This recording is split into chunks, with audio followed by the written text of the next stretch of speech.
아멘. 오늘 이 저녁에도 말씀 가운데 하나님이 우리 한 사람 한 사람에게 주시는 우리에게 말씀하시는 세미한 음성이 들려지는 은혜 시간 되시기를 예수님의 이름으로 축복합니다. 우리 함께 말씀 한 절 함께 읽고 말씀 나누기를 원합니다. 야고보서 3장 13절 말씀인데요.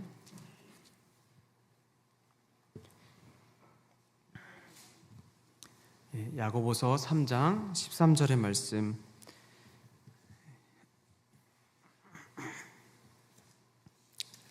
함께 합독하시고 또 말씀 나누도록 하겠습니다. 함께 읽습니다. 시작. 너희 중에 지혜와 총명이 있는 자가 누구냐? 그는 선행으로 말미암아 지혜의 온유함으로 그 행함을 보일지니라. 아멘. 야고보서 말씀 우리가 1, 2장 이미 이제 금요일마다 아마 들으셔서 알겠지만 야고보서 말씀만이 주는 어떤 특별한 은혜들이 있습니다. 우리가 미처 간과했던 것들, 알지만 비껴 지나갔던 것들을 마주할 수 있게 하는 본문이 바로 야고보서가 아닌가 싶습니다. 야고보서의 말씀은 특별히 우리 목사님들도 이미 말씀하셨지만 믿음과 행함, 이 두 가지에 대해서 이야기하고 있는데, 특별히 행함이 있는 믿음, 그러니까 살아가는 믿음, 살아내는 믿음, 이런 것들을 강조하죠. 그래서 행함과 믿음이 따로가 아니라 함께 움직이고, 행함에는 믿음이, 믿음에는 행함이 늘 공존하고 같이 움직여야 된다는 것을 우리에게 일깨워줍니다. 이제 야고보서 5장까지의 말씀 중에 오늘 본문 말씀은 3장의 말씀이니까 한 가운데를 지금 지나가고 있는데, 이 3장의 말씀에는 특별하게 이 야고보서의 전체의 줄기와는 조금 연결되지 않은 것 같은 그런 단어가 자주 우리에게 보여지는 것을 알 수 있습니다. 그것은 바로 말과 혀라는 단어가 자주 3장에 등장합니다.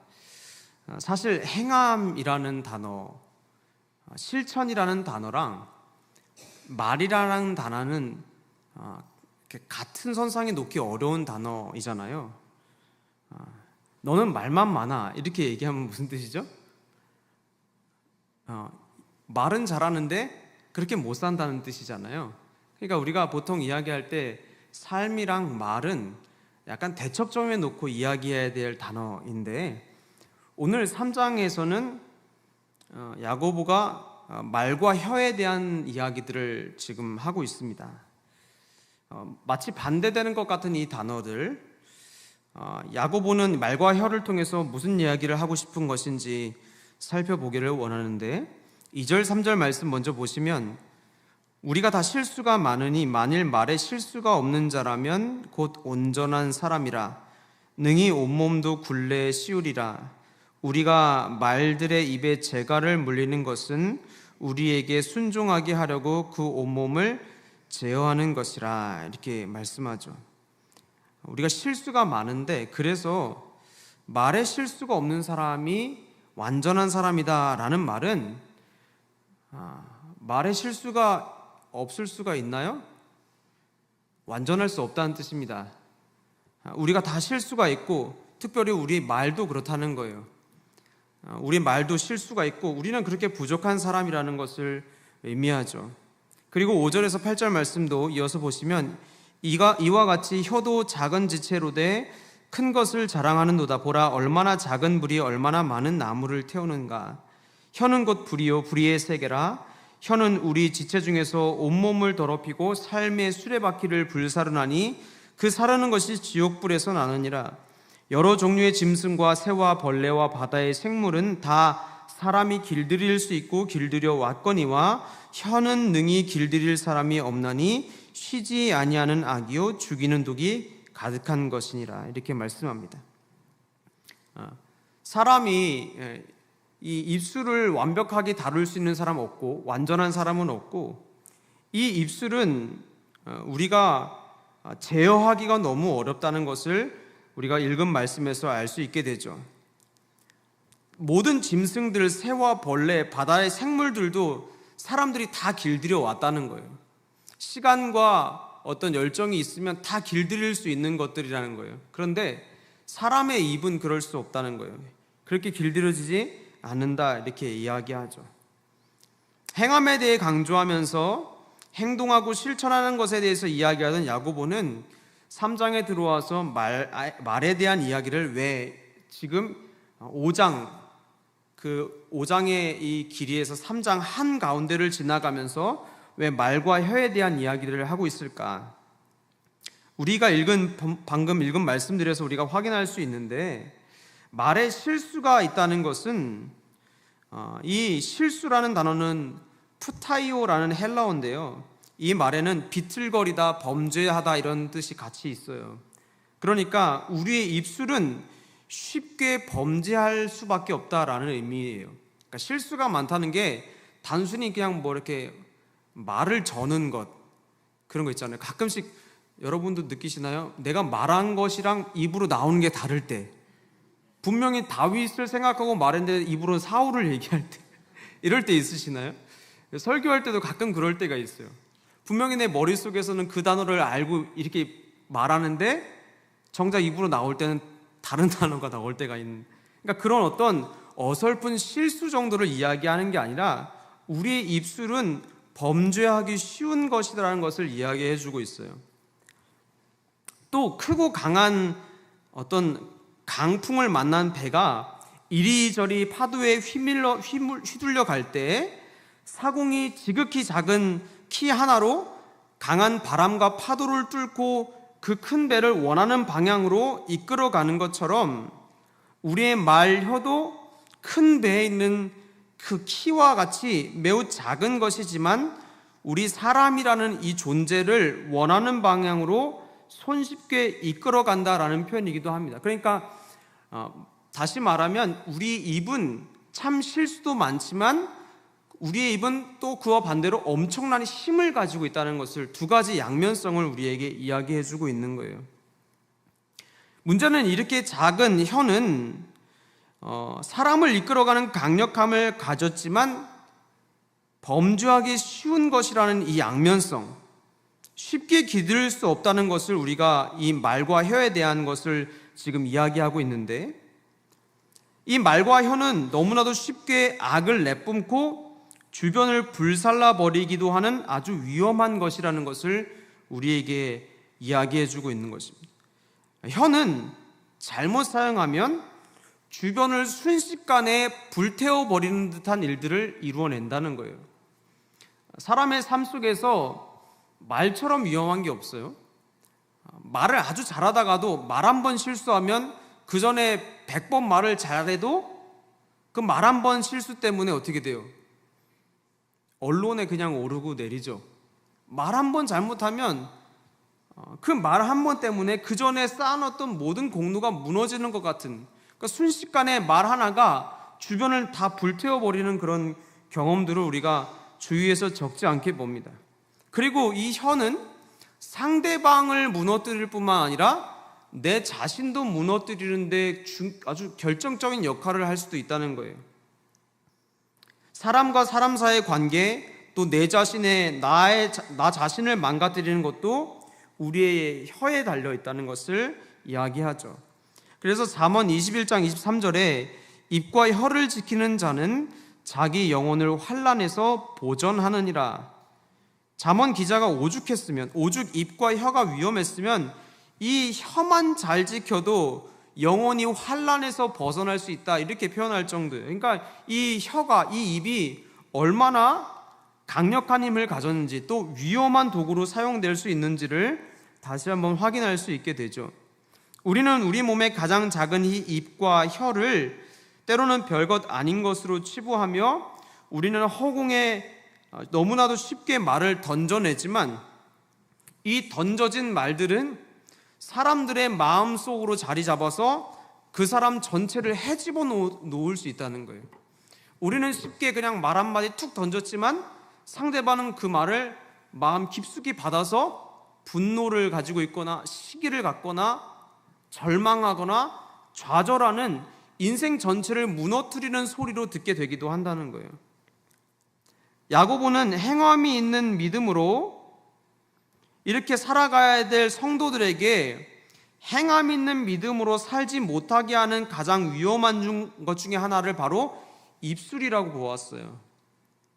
믿음은 반드시 행함이 있어야 되는데 이런 행함 있는 믿음을 살아내지 못하게 하는 것 중에 가장 위험한 것이 바로 입술이라고 보았다는 거예요. 즉 입으로는 지혜 있는 사람으로, 말로는 믿음 있는 사람으로, 혀로는 신실한 사람인 것으로 속이기 쉽지만 정작 그 속에 속이는 입술, 누군가를 무너뜨리는 입술, 정죄하고 판단하는 입술, 그런 것을 포장한 상태에 우리의 속이는 입술은 우리를 말씀 안에서 살아가게 하는 삶과 가장 멀어지게 하는 위협적인 요소라고 야고보가 인식했다는 거예요. 겉으로는 좋은 것을 말하면서 속으로는 누군가를 정죄하고 비판하며, 입술로는 그럴듯한 것을 이야기하면서 정작 삶은 그렇게 살지 못하는 그 상태가 바로 행함이 없는 믿음의 상태인 거예요. 그러니까 즉 행함이 있는 믿음으로 나아가는 것을 방해하는 것이 무엇이냐면 우리 입술이라는 거예요. 말로만 그럴듯하게 신앙을 표현하고 살아가는 것. 그래서 이 말씀의 기초에서 우리는 하나님의 말씀으로 입술을 제어하는 자들이 되어야 한다라는 것을 이야기해 주는 것이죠. 말을 제어한다는 것은 말이 우리의 삶을 그럴듯하게 포장하고 내 신앙을 자랑하고 내 지식과 지혜를 드러내고 타인의 무지함과 빈약함을 꼬집는 악의 도구가 되지 않게 하라는 거예요. 우리의 입은요, 우리의 혀는 누군가의 약점을 꼬집어내는 도구가 되기도 하고 누군가의 빈약함을 쳐서 무너뜨리게 하는 악한 도구가 되기도 하고 또 반대로 내가 남들보다 얼마나 우월한지를 드러내게 하는 자만의 도구가 되기도 합니다. 그래서 이 혀는 악의 도구가 되기 너무 쉽다는 거예요. 오늘 본문 말씀 3장의 14절의 말씀 보시면 그러나 너희 마음속에 독한 시기와 다툼이 있으면 자랑하지 말라, 진리를 거슬러 거짓말하지 말라라고 그렇게 이야기합니다. 이렇게 말씀을 묵상해 가면서 야고보가 3장에서 말에 대한 이야기를 하게 된 이유를 우리가 발견하게 되는데 그것은 무엇이냐면 말보다 그렇게 사는 사람, 입보다 삶으로 살아가는 사람이 되라는 가르침이에요. 이 행함이 있는 믿음에 대한 이야기를 하는 와중에 입에 대한 경고를 하는 이유는 무엇이냐면 말로만 살지 말고 입술로만 살지 말고 삶으로 살아가라는 야고보의 조언인 거예요. 누군가를 정죄하고 비난하고 나의 신앙을 타인보다 우월하게 드러내는 악의 도구로 입술을 사용하지 말고 또 누군가를 가르치고 남들보다 더 앞선 선생인 것처럼 말만 하는 사람보다는 그렇게 말하기에 앞서서 입을 제어하고 삶으로 살아가라고 하는 야고보의 간절한 권면이에요. 왜 야고보가 이런 말을 했을까요? 야고보서를 읽어보면 이 편지를 받은 이들 가운데 적지 않은 이들이 바로 이 말로 인한 문제를 겪고 있었다는 것을 유추할 수 있게 됩니다. 이 야고보가 공동체들에게 이 편지를 열람하라고 이렇게 편지를 보내는데요, 그 가운데 말에 대한 이야기를 적었다는 것은 무엇이냐면 그들 가운데 말로 인한 문제들이 안에서 막 터져나오고 있었다는 거예요. 이전에 세상에 살던 그들이 복음 안에서 예수 그리스도를 믿었어요. 그런데 그들이 이전에 살던 방식이 무엇이냐면 비난하고 비판하고 판단하고 정죄하고 시기하고 질투하고 우월의식과 자만심, 허영심을 가지고 서로가 서로를 비교하며 살던 이들이 그 과거에 그런 그들이 예수님을 만나고 예수님을 믿었지만 여전히 교회 안에서도 무엇을 하고 있다는 거예요? 말로 서로를 비교하고 있었다는 거예요. 분명히 이전의 모습이 아니라 예수님 안에서 믿음을 가지고 신앙생활 한다고 하는 이들이 그들의 삶에는 여전히 지난 삶에서 가지고 있었던 삶의 형태, 입술로 타인을 무너뜨리고 정죄하고 비난하고 또 시기하고 그렇게 하면서 서로를 깎아내리며 내가 남보다 나은 것이냐 말하는 이런 사람들이 교회 안에 여전히 존재하고 있었다는 것을 말해주고 있습니다. 복음을 영접하고 예수님을 믿었지만 입만 가지고 삶은 없어진 그리스도인을 향해서 야고보가 이야기하는 거예요. 제발 살아내라. 제발 누군가와 비교하고 정죄하지 말고 제발 좀 삶으로 살아내라고 그렇게 지금 이야기하고 있는 거예요. 교회 내부에서도 마찬가지예요. 이전에는 세상적인 것으로 서로 비판하고 판단하고 시기 질투했다면 교회 안에서는 또 뭐 가지고 시기하고 질투할까요? 서로가 가진 은사 가지고 서로 질투하고 시기하는 거예요. 누구는 가르치는 것, 누구는 방언, 누구는 예언, 누구는 통변. 각자 하나님이 주신 은사가 다 다르잖아요. 그런데 그거를 서로 누가 높네 낮네, 누가 더 신앙적으로 높은 사람이네 낮은 사람이네 이렇게 서로 비교하면서 하나님이 주신 은사를 서로가 서로를 향해서 칼날로 세워서 그것이 마치 신앙의 우월한 것인 양 서로를 향해서 칼질하고 있는 교회 공동체 내부의 모습을 보며 야고보가 안타까워하는 거예요. 하나님의 공동체 안에 여전히 세상에 있었던 것들이 들어와 있는 거예요. 여전히 세상에 있는 그 비교의식 가지고 서로를 비교하는 거예요. 세상에서 정죄하던 그런 시선을 가지고 교회 안에서 똑같이 그렇게 하는 거예요.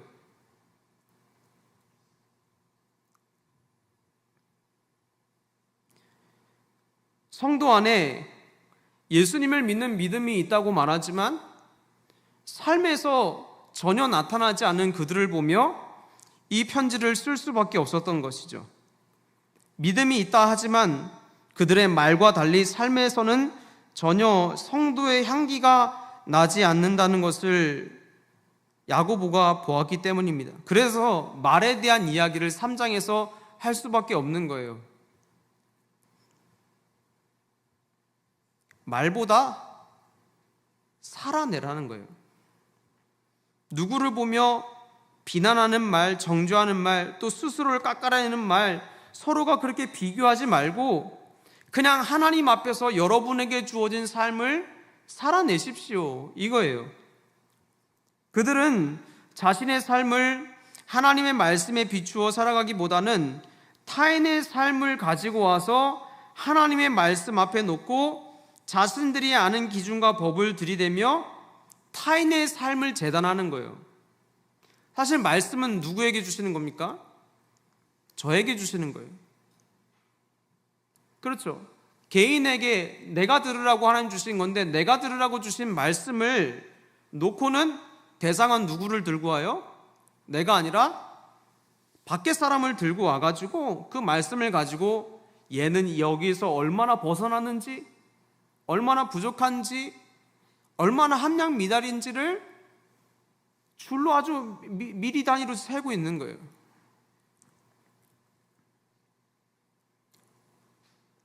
입술로는 예수님이 주인이시고 예수님을 믿은 삶이라고 말하지만, 구원받은 성도라 말하지만 사는 모습은 여전히 그들이 이전에 살아가던 모습과 하나도 달라지지 않는 거예요.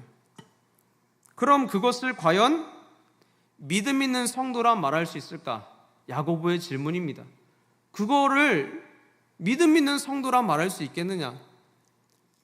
그 사람을, 그 성도를 성도라고 말할 수 있겠는가라는 야고보의 질문이죠. 다시 1절의 말씀으로 돌아와서 3장 1절에 내 형제들아 너희는 선생된 우리가 더 큰 심판을 받을 줄 알고 선생이 많이 되지 말라, 이렇게 조언합니다. 여기서 나오는 선생은 단순히 교회에서 어떤 권위를 가지고 가르치는 자, 리더들을 말하는 게 아닙니다. 교사나 어떤 목사, 어떤 교회 권위 있는 자들을 말하는 게 아니에요. 입술로 비난하고 정죄하고 시기와 다툼, 자신의 우월함을 나타내기 위해서 입술로 남에게 상처 주는 것을 서슴지 않는 성도들에게 이야기하는 거예요. 그러니까 이 성도들이 서로가 교사가 되려고 했다는 거예요. 선생이 되려고 했다는 거예요. 실제로 선생이란 뜻이 아니고요. 다들 자기가 선생이 되어서 남들을 재단하고 있었다는 거예요. 나보다 낫네, 못하네, 괜찮네, 아니네, 옳고 그르네.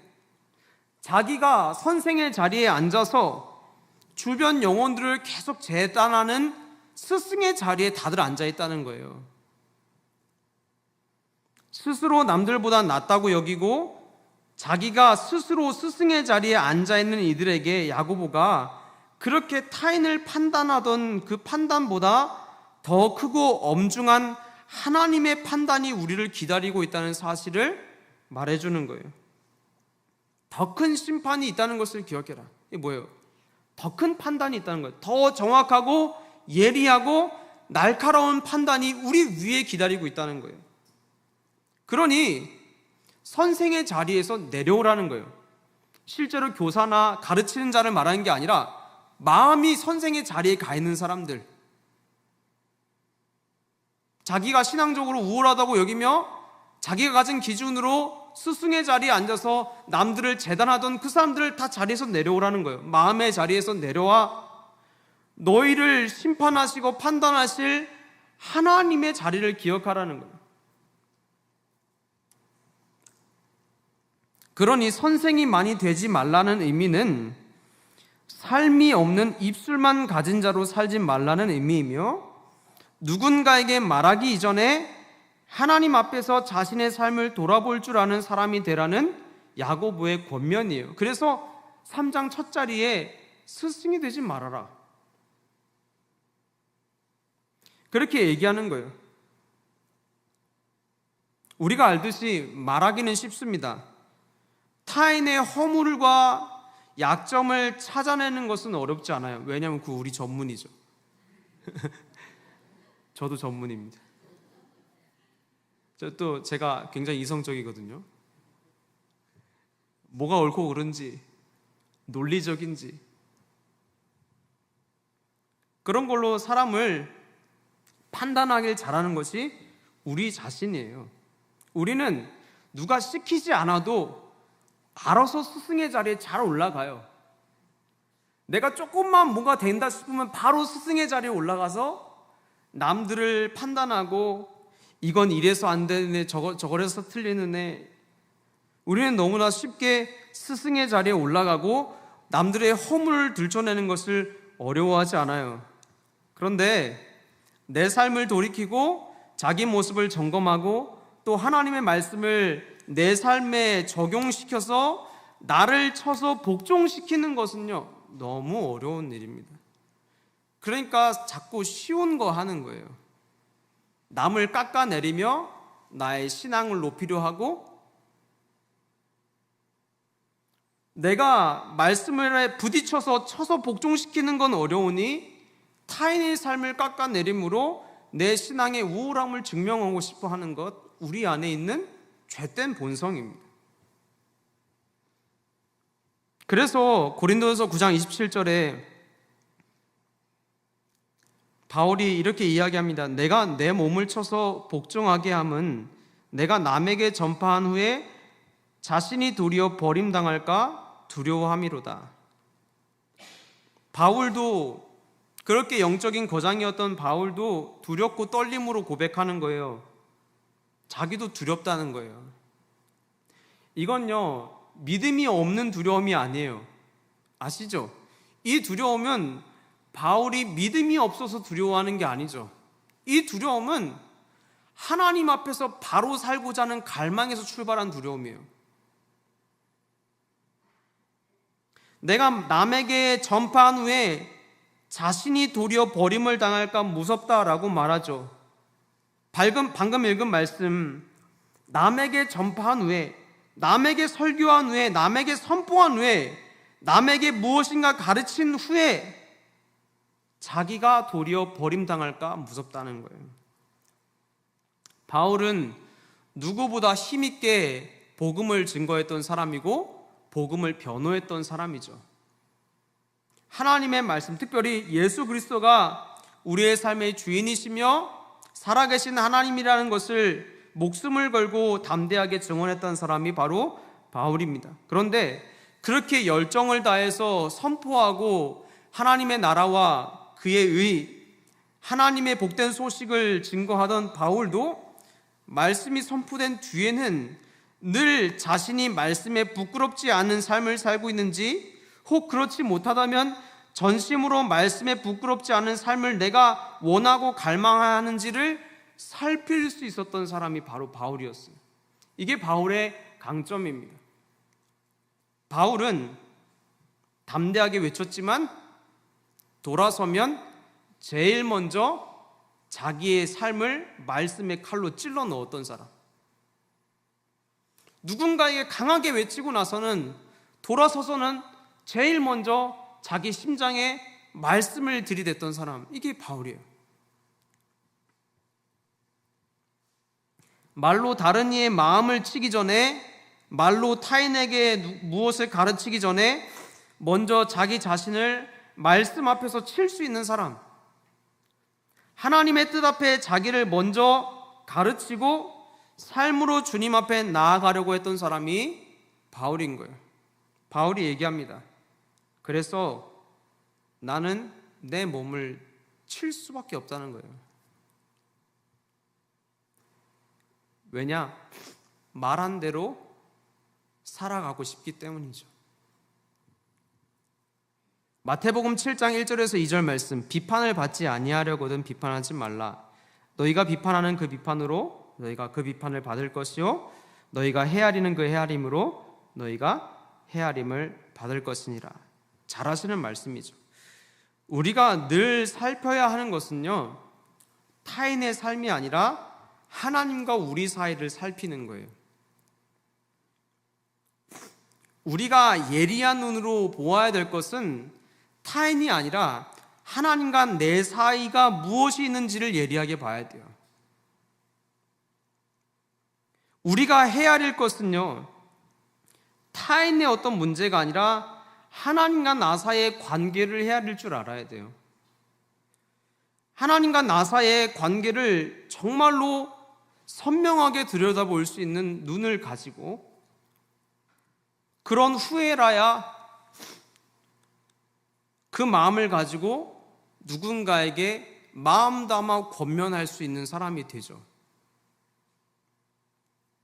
사랑하는 개포교회 성도 여러분, 우리는 누군가의 못남과 잘남을 헤아리는 것으로 우리를 부르신 것이 아니라 하나님 앞에서 자기 자신의 삶을 헤아리는 것으로 주님이 우리를 부르셨음을 기억하게 되시기를 예수님의 이름으로 축복합니다. 우리는 우리의 예리한 눈을 가지고 말씀 앞에 우리 자신을 먼저 세워야 되는 거예요. 우리가 누군가를 자신 있게 정죄하고 비난할 때는 어떤 마음이 있을까요? 나는 떳떳하기 때문에 그래요. 그렇죠? 우리가 막 누군가를 욕할 수 있는 이유는요, 그 부분에서 나는 떳떳하니까 그렇게 욕할 수 있는 거예요. 그렇죠? 만약에 내가 거기서 조금이라도 캥긴다, 그럼 남들이 같이 욕할 때 어떻게 해요? 욕하는 척하지만 마음이 편치는 않죠. 왜냐? 나도 거기 하나 걸려 있으니까. 근데 우리가 마음 다해 시원하게 정죄할 수 있는 순간은 어디냐? 나는 그 부분에서 떳떳할 때요. 근데 여러분, 우리가 그렇게 자신 있다고 여기는 그 부분이 조심해야 될 것이 무엇이냐면, 그 부분이 교만으로 연결되기 때문이에요. 나는 떳떳하고 나는 아무런 문제가 없어서 너무도 당당하게 누군가를 정죄할 그때 우리는 행동은 아니지만 하나님이 가장 싫어하시는 교만의 자리에 앉아 있다는 것을 기억해야 돼요. 내가 남들보다 조금 더 수월하고 쉽게 되어지는 부분이 있다면 여러분 반대로 그렇게 생각하셔야 돼요. 내가 남들보다 부족하고 연약한 부분이 있다는 것도 인정해야 돼요. 누군가는 그런 부분이 조금 나보다 약해서 조금 더 쉽게 무너지고 쓰러지는 자리가 될 수도 있어요. 그런데 반대로 나는 그 사람이 갖지 못한 또 다른 부분에서 나의 연약함이 있을 수 있어요. 우리는 서로가 모두가 다 연약함들을 조금씩 다 가지고 있는 사람들이죠. 내가 너무나도 이 부분, 이게 뭐가 어렵다고 이렇게 이걸 어려워해 라고 말하기 쉽지만 어떤 누군가에겐 그것은 인생을 걸어야 될 자리일 수도 있는 거예요. 너무나 안 되어지니까 약점이잖아요. 근데 나는 너무 해도 안 되는 그 자리가 누군가에게는 오히려 쉽게 되는 자리일 수도 있어요. 이게 왜 어려워? 우리는 연약함과 부족함을 조금씩 다 갖고 있기 때문에 내가 어느 부분에서 떳떳하다고 누군가를 쉽게 정죄하면 안 됩니다. 우리가 약한 그 부분이 내가 한 정죄 그대로 나에게 돌아오는 거예요. 그리고 여러분 한번 생각해 보세요. 우리가 남들보다 비교해서 낫다고 여기는 그 부분을 하나님도 그렇다고 이야기해 주실까? 그것도 참 중요한 문제예요. 내가 볼 때는 그 부분은 내가 걔보다 나아 이렇게 여길 수 있지만 하나님 보시기에도 그럴까?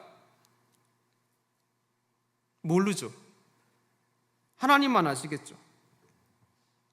우리는 하나님이 그렇게 보실지 알 수 없기 때문에 늘 겸허한 마음으로 남을 판단하기보다는 세워주는 자리에 서야 되는 거예요. 우리가 이 지점에서 교만을 이야기할 수밖에 없는 이유는 교만은 무엇이냐면 따로 행동으로 죄를 짓지 않아도 그 마음 자체가 죄악이기 때문에 그래요. 야, 쟤는 왜 저런 잘못을 지었냐? 참 저런 것도 참 저런 잘못 나쁜 사람이네. 이렇게 어떤 사람의 행동의 죄를 가지고 지적할 그때 나는 행동으로 죄 짓지 않았지만 하나님이 가장 싫어하시는 교만이라는 마음을 품고 있는 거예요. 그러니 그 순간에 그와 나는 같은 사람이 되는 거예요. 나는 행동으로 죄를 짓지 않았지만 내 마음에 있는 교만은 하나님 앞에서 나 자신을 높이는 또 하나의 죄라는 사실을 인식해야 되는 거예요. 비난과 정죄, 판단은 반드시 교만과 함께 가는데 이 교만은 가장 신실한 성도를 자기 자신도 모르는 사이에 하나님과 가장 멀어지게 하는 1등 공신 중에 하나라는 걸 꼭 기억해야 돼요. 교만이 왜 무섭냐면요, 하나님이 보시기에 가장 신실했던 성도를 한순간에 하나님과 가장 먼 성도로 바꿀 수 있는 게 교만이에요. 아무런 행동으로 죄를 짓지도 않으면서 마음으로 품은 이 교만이 한순간에 하나님과 가장 멀어지게 하는 자리로 우리를 끌어내린다는 거예요. 그래서 하나님이 늘 겸손과 교만을 이야기하시죠. 성경에 보면 하나님과 멀어지면서도 멀어진 줄도 모르고 하나님을 알지 못하는 이들과 함께 무너져가는 것이 바로 이 교만의 치명성이에요. 모르는 거예요. 이 교만이란 죄악에 당하고 있으면서도 남들을 판단하고 정죄하는 마음을 마음에 품고 있으면서도 나는 여전히 하나님과 가까운 줄로 그렇게 여기고 살아가는 거예요. 점점 하나님과 멀어지는 자리에 서 있는데도 모르게 만드는 게 이 교만의 중독이에요. 그래서 하나님은 성경 곳곳에서 겸손한 자를 사랑하신다, 그리고 교만한 자를 물리치신다, 이런 표현을 사용하시죠. 사랑하는 개포교회 성도 여러분, 우리의 마음은 누군가를 향한 정죄가 아니라 나의 이 연약함들을 덮어주시는 하나님을 향해 나아가는 마음으로 삼으시기를 예수님의 이름으로 축복합니다. 그럴 때 우리는 교만이라는 문제에서 벗어나 누군가를 정죄하기 이전에 먼저 내 삶을 하나님 앞에 세울 수 있는 그런 하나님이 보시기에 아름다운 성도가 될 수 있는 것이죠. 고린도전서 4장 19절에서 20절 말씀, 우리 이 두 절의 말씀인데 함께 좀 읽어봤으면 좋겠습니다. 함께 읽습니다. 시작. 주께서 허락하시면 내가 너희에게 속히 나아가서 교만한 자들의 말이 아니라 오직 그 능력을 알아보겠으니 하나님의 나라는 말에 있지 아니하고 오직 능력에 있음이라. 아멘.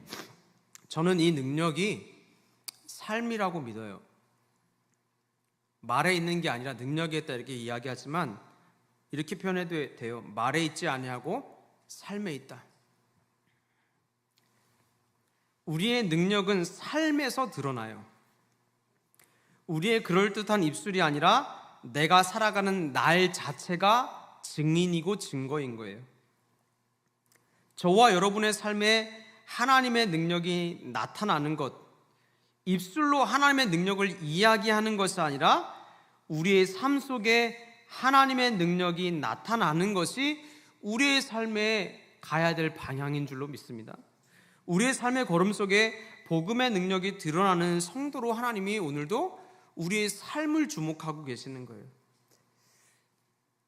사실 말씀을 전하면서 제가 제일 들어야 될 말씀이라고 그렇게 생각하지 않을 수 없습니다. 말씀을 전하는 사람이고 또 우리 청년들에게는 가르치고 전해야 될 자리에 있기 때문에 저에게 주시는 말씀, 하시는 말씀이 아닌가 생각이 들어요. 제가 말씀을 전하고 나서 항상 기도할 때 가장 먼저 하는 기도가 있어요. 그것은 아주 오래된 기도의 제목이고 간절한 주님 앞에서의 요청입니다. 무엇이냐면 제발 말한 대로 살게 도와주십시오. 제발 내가 말한 대로만 좀 살게 도와주십시오. 이게 기도 제목입니다. 아주 오래됐습니다. 이 기도 제목은. 그 말은 무엇일까요? 아직도 그렇게 잘 못 사는 것 같아요.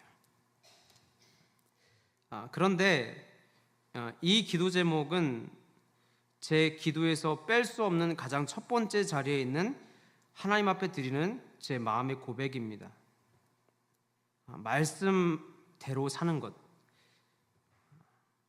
말만 하지 아니하고 삶으로 내가 먼저 경험하고 싶은 것, 그런 것이 갈망이죠. 그래서 설교는 저에게 두려움과 동시에 열망을 줍니다. 무엇이냐면 설교한 사람이 그의 삶으로 열매 맺어야 하기 때문에 두렵기도 하지만 그렇게 내 삶을 바꾸어 가실 하나님에 대한 기대와 열망이 생기는 거예요. 하나님이 그렇게 인도에 가실 것이라는 바람과 기대와 갈망이 제 안에서 설교를 준비할 때마다 두려움과 섞여서 올라옵니다. 말하는 자가 먼저 학생이 되어 살아가야 하기 때문에 말씀은 두렵지만 동시에 즐거운 자리가 됩니다. 왜냐? 내가 설교한 대로 하나님이 인도하실 거라고 믿기 때문입니다. 그리고 실제로 설교하고 나면 기도하게 됩니다. 말만 앞서지 않게 하시고 살아갈 수 있도록 도와주십시오. 오늘 13절 말씀 보십시다. 너희 중에 지혜와 총명 있는 자가 누구냐? 그는 선행으로 말미암아 지혜의 온유함으로 그 행함을 보일지니라. 여러분, 여기서 지혜 있는 자, 총명 있는 자가 누구라고 말합니까? 세상은요, 지혜 있는 자, 총명한 자를 머리가 명석한 사람, 지식이 풍부한 사람, 무언가를 많이 알고 잘 가르칠 수 있는 교육된 사람, 남들이 알지 못하는 것들을 잘 이해하고 아는 사람을 이야기할 것입니다. 그런데 성경이 말하는 지혜 있는 자와 총명 있는 자는 달라요. 세상에서는 머리가 명석한 사람이 지혜 있는 자라 말할지 모르겠지만 우리 주님 말씀하십니다. 지혜 있는 자는 무엇이냐?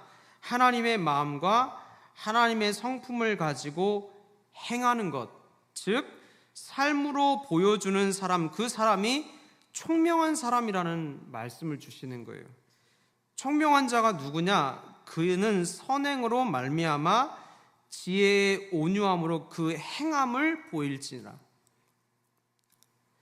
지혜 있다고 말하는 사람은 많지만 지혜롭게 살아가는 사람을 주님이 보고 싶은 거예요. 지혜에 대해서 말하는 사람, 지혜에 대한 지식을 가진 사람 많지만 하나님은 정말로 하나님이 주시는 지혜 안에서 살아가는 사람을 원하시는 거예요. 하나님은 지혜와 총명을 우리의 삶과 연결시키십니다. 17절 18절 오직 위로부터 난 지혜는 첫째 성결하고 다음에 화평하고 관용하고 양순하며 긍휼과 선한 열매가 가득하고 편견과 거짓이 없나니 화평하게 하는 자들은 화평으로 심어 의의 열매를 거두느니라. 위로부터 나는 지혜, 이것도 지혜에 대해서 좀 얘기하고 있죠. 여러분 지혜에 대한 내용을 보십시오. 우리가 생각하는 세상적인 지혜와 관련 있는 것이 있습니까? 하나도 없어요. 성결, 화평, 관용, 양순, 긍휼, 선한 열매, 이런 거 우리가 생각하는 세상적인 지혜와 연결이 있습니까? 하나도 상관없는 것들이에요. 근데 하나님은 이런 것들을 지혜라고 얘기해요. 이게 뭐예요? 다 모조리 하나님의 성품과 인격을 드러내는 삶과 관련된 단어들이에요. 우리의 입과 혀는 사람을 매료시키고 감동시킬 수 있죠. 그러나 내 입술과 얄팍한 혓바닥으로 하나님의 감동을 빼앗아낼 수는 없어요. 하나님을 감동시키는 것은 오직 마음 담은 삶, 부족하고 연약할지라도 정말로 그렇게 살아가기를 원하는 진실된 중심과 갈망이 가득한 그 인생이 하나님의 마음을 빼앗는 거예요. 입술로 빼앗는 게 아니라 우리의 삶이 하나님의 마음을 빼앗는 거예요. 하나님을 감동시킨다는 그 뜻입니다. 하나님을 기쁘게 한다는 거예요. 우리는 내가 삶으로 살아낸 것, 정말로 마음에 담아 살아가기를 원했던 중심, 넘어질지라도 포기하지 않고 하나님이 기뻐하시는 열매를 향해 달렸던 그런 삶의 걸음을 가지고 주님 앞에 서는 것입니다. 그래서 야고보는 말이 아니라 살아라 라고 말하는 것이죠. 왜냐? 하나님이 말이 아니라 그의 삶을 보시기 때문에 그렇습니다. 저는 하나님께서 그들에게 지혜와 총명 있는 자라고 말씀하셨는데 저와 여러분 모두가 이렇게 하나님의 성품과 인격을 삶으로 드러내는 지혜와 총명 있는 자들이 다 되시기를 예수님의 이름으로 축복합니다. 말씀을 의지하여 여러분에게 권면드려요. 말이 아니라 우리가 주목해야 될 건 삶입니다. 다른 사람과 비교도 비난도 시기도 아니라 그저 하나님 앞에서 살아가는 거예요. 우리의 기준은 사람이 아니라 말씀이고 우리를 보시는 하나님은 내 입이 아니라 내 삶을 보시기 때문에 그렇습니다. 오늘도 우리는 살아가면서 많은 말을 할 수 있습니다. 때로는 기도도 많이 하고요. 때로는 사람들과 대화도 많이 나누죠. 그런데 우리가 말한 것 그 너머에 우리의 삶을 들여다보아야 되는 거예요. 하나님은 오늘도 저와 여러분의 삶에 주목하시고 우리의 마음 중심을 들여다보시며 우리가 말뿐인 삶이 아니라 삶으로 하나님께 영광 돌리는 복의 통로로 쓰임받기를 주님이 원하시는 것이죠. 우리가 이제 말씀을 정리하고 여러분과 함께 기도하기를 원하는데요. 이런 마음을 주님께 좀 올려드릴 수 있었으면 좋겠어요. 내가 사는 날 동안에 주님께 드릴 열매를 가득 안고 주님 얼굴 뵙기를 원합니다. 이 땅에서 비교하는 것에 땀 흘리지 않게 하시고 하나님이 내게 주신 삶을 통해 하나님의 인격과 성품을 드러내는 것에 땀 흘릴 수 있는 인생 되게 도와주십시오. 우리가 어디에 땀 흘리느냐, 서로 비교하는 거에 땀 흘리지 말고 하나님의 인격과 성품을 내 삶에 담아내는 거에 땀 흘리자는 거예요. 하나님, 내가 그렇게 내 삶이 하나님 앞에 땀 흘린 것들을 들고 올라갈 수 있는 것들이 있었으면 좋겠어. 세상에 추구하는 것들 다 놓고 가지만 하나님 앞에 섰을 때 들고 갈 수 있는 것들, 하나님 앞에 섰을 때 드릴 수 있는 것들,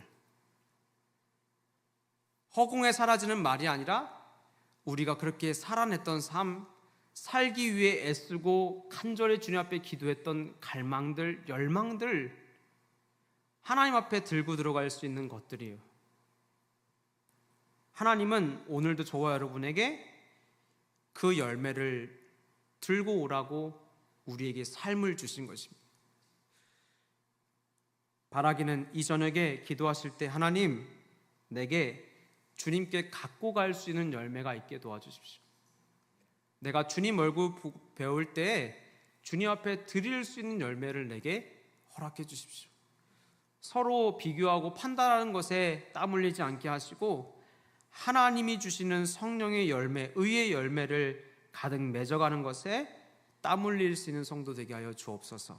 이렇게 기도하며 나아갈 수 있게 되시기를 바랍니다. 우리 이 시간에 주께서 주신 동산에라는 찬양 함께 하시고 기도하기를 원합니다.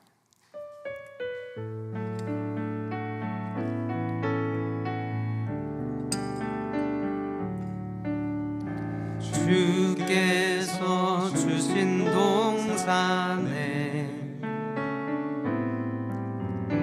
땀 흘리며 씨를 뿌리며 내 모든 삶을 드리리. 날 사랑하시는 예수님께. 2절로 찬양할까요? 비바람 앞을 가리고 내 육체는 쇠잔해져도 내 모든 삶을 드리리. 내 사모하는 내 주님께 땅 끝에서 주님을 맞으리. 주께 드릴 열매 가득 안고 땅 끝에서 주님을 배우리. 주께 드릴 열매 가득 안고 땅의 모든 끝 찬양하라. 주님 오실 길 예비하라. 땅의 모든 끝에서 주님을 찬양하라. 영광의 주님 곧 오시리라. 이 시간 기도합시다. 사랑의 주님, 정말로 진실로 주님 앞에 간절히 원합니다. 내 삶에 허울뿐인 말만 남는 인생 되지 않기를 원합니다. 정말로 주님 만났을 때 하나님이 기대하셨던 열매 한가득 안고 무겁게 주님 만날 수 있기를 원합니다. 땅에서 사람 보고 사람 때문에 힘들어하고 사람 때문에 서로 정죄하고 비교하며 사람 사이에서 헤매다가 주님 놓치지 않게 하시고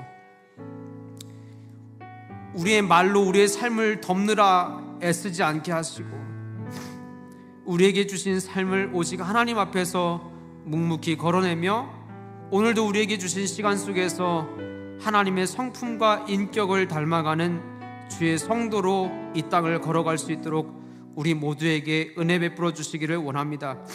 그래서 우리 개복의 모든 성도들은 땅의 모든 끝에 섰을 때, 주님의 얼굴을 마주했을 때 모두가 무겁게 한 알음씩 열매를 가득 안고 나를 사랑하시는 주님을 만날 수 있는 하나님 기뻐하시는 자녀들 되어줄 수 있도록 인도하여 주옵소서. 우리의 삶 가운데 그렇게 열매를 기대하시고 또 열매 맺게 하시며 우리의 삶에서 하나님의 성품과 인격을 드러내게 하실 주님을 찬양하며 감사드리며 예수님의 이름으로 기도드립니다. 아멘. 우리 주님의 이름 한번 외치시고 각자 여러분 기도하다 돌아가시기 바랍니다. 기도합니다. 주여, 사랑의 주님, 그렇습니다. 오늘 야고보서 3장의 말씀 묵상하며 주님 앞에 간구하며 나아갑니다.